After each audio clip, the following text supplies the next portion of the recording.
Olá, eu me chamo Osana Gomes, sou estudante da Universidade Federal do Maranhão, no curso de Letras, e hoje eu vim trabalhar com vocês um conteúdo que é voltado para a segunda série, né, um conteúdo do ensino médio, mas voltado para a segunda série, e está dentro da sequência didática no Descritor 18. Então, o que nós temos aqui? No Descritor 18, o que espera-se, né, que o aluno reconheça. Então, ele precisa reconhecer o efeito de sentido decorrente da escolha de uma determinada palavra ou expressão. E o conteúdo está dentro de semântica, que é denotação e conotação. Muito bem, então nós temos aqui, denotação é aquele sentido real, né, da palavra, da frase, é o sentido real, o sentido do dicionário. E conotação é o sentido que nós costumamos falar figurado, aquela frase em que você pode ter mais de um sentido, né, dependendo do contexto. Então, nós temos aqui, denotação é o emprego de palavra no seu sentido próprio, comum, habitual, preciso, aquele que consta nos dicionários. Então, você pode ter uma referência aqui de denotação, começando com D, você pode lembrar de dicionário, que lá tem um sentido real, né? E aqui, conotação, nós temos, é o emprego de uma palavra tomada em um sentido figurado, que depende do contexto. Então, vai depender do contexto para você conseguir compreender. E nós podemos também fazer referência do C, de conotação, e nós podemos lembrar de criatividade, que começa com a letra C também, e aí a gente lembra que é o sentido figurado, né? É aquilo que não, às vezes não consta no dicionário daquela forma, mas dentro do contexto você consegue compreender o que aquilo está querendo transmitir.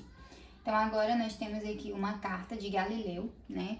E aqui nós vamos poder perceber um pouco sobre esse conteúdo. Olha só. Galileu falsificou a própria carta para tentar escapar da Inquisição.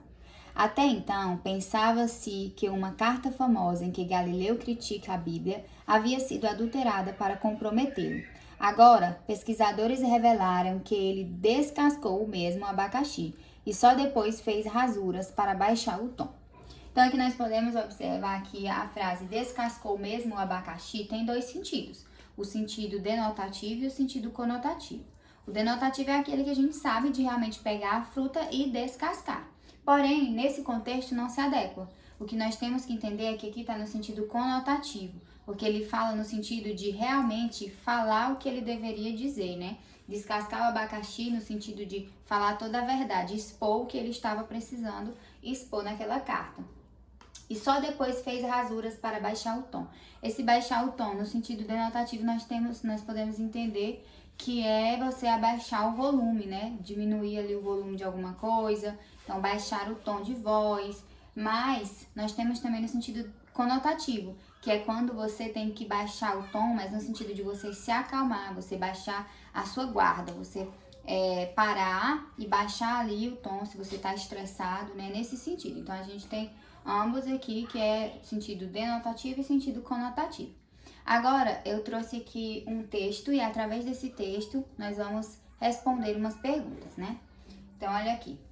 Paisagem urbana. O texto fala, né? Eu vou começar a ler aqui, vocês podem acompanhar. Então, diz assim: 5 horas da manhã e a garoa fina cai branca como leite, fria como gelo.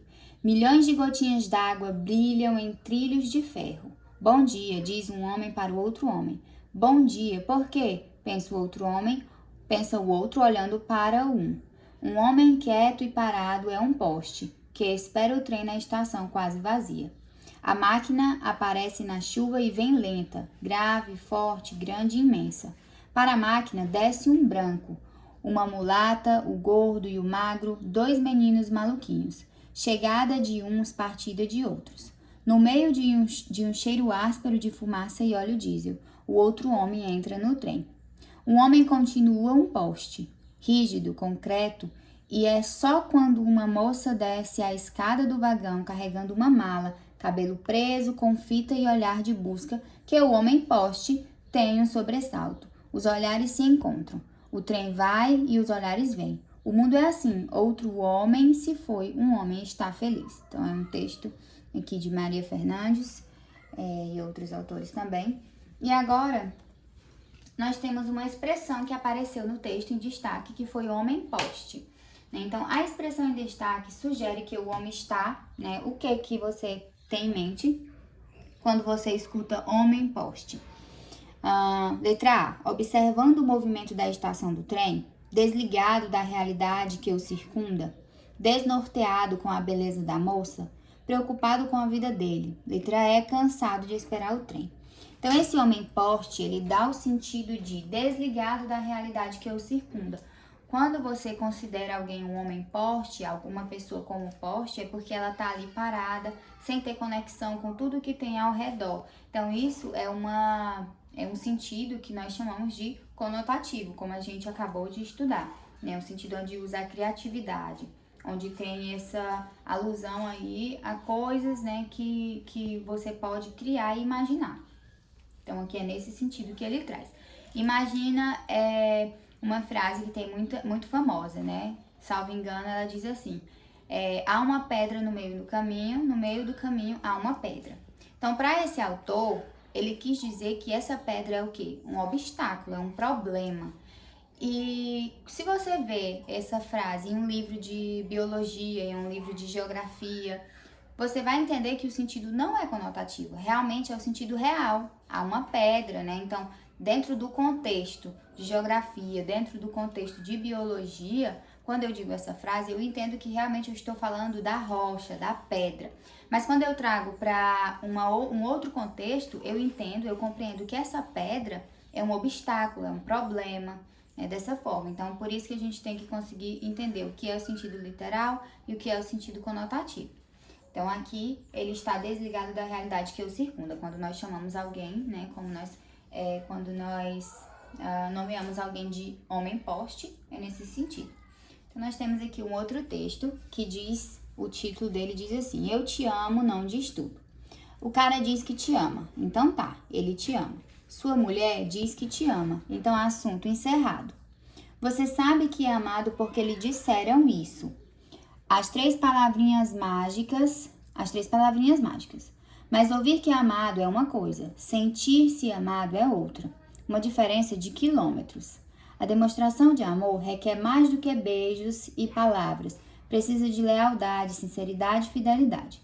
Sentir-se amado é sentir que a pessoa tem interesse real na sua vida, que zela pela sua felicidade, que se preocupa quando as coisas não estão dando certo, que coloca-se a postos para ouvir suas dúvidas e que dá uma sacudida em você quando for preciso. Sentir-se amado é ver que ela se lembra de coisas que você contou há 2 anos atrás. É vê-la tentar reconciliar você com seu pai, é ver como ela fica triste quando você está triste e como sorri com delicadeza quando diz que você está fazendo uma tempestade em um copo de água. Sentem-se amados aqueles que perdoam um ao outro e que não transformam a mágoa em munição na hora da discussão. Sente-se amado aquele que se sente aceito, que se sente inteiro. Sente-se amado aquele que tem uma solidão respeitada, aquele que sabe que tudo pode ser dito e compreendido. Sente-se amado quem se sente seguro para ser exatamente como é. Sem inventar um personagem para a relação, pois personagem nenhum se sustenta por muito tempo. Sente-se amado quem não ofega, mas suspira, quem não levanta a voz, mas fala, quem não concorda, mas escuta. Agora sente-se e escute. Eu te amo, não diz tudo. Me ame quando eu menos merecer, pois é quando eu mais preciso. Então, um texto de Marta Medeiros, e nós temos também uma pergunta sobre isso. Nesse texto, a expressão tempestade em um copo de água, no 5º parágrafo, sugere o quê, pessoal? Na letra A, alerta.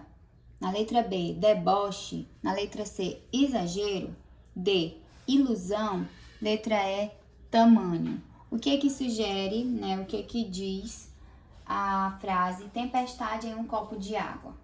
Então, quem disse exagero acertou, porque quando você usa para falar tempestade em um copo de água, é quando você está querendo dizer que está fazendo muito alarme, está fazendo muito, está causando muito problema por uma coisa pequena, né? Está causando muito problema por algo pequeno. Então, uma tempestade no copo de água. Acredito que vocês já ouviram essa expressão. Nós temos várias outras expressões também em que a gente faz o uso, né, do sentido figurado.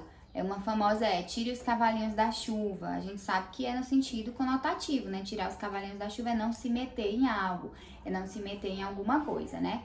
Então é nesse sentido. Pessoal, então era isso, o conteúdo dentro de semântica, né? Denotação e conotação. Espero que todos tenham entendido. Muito obrigada e até a próxima.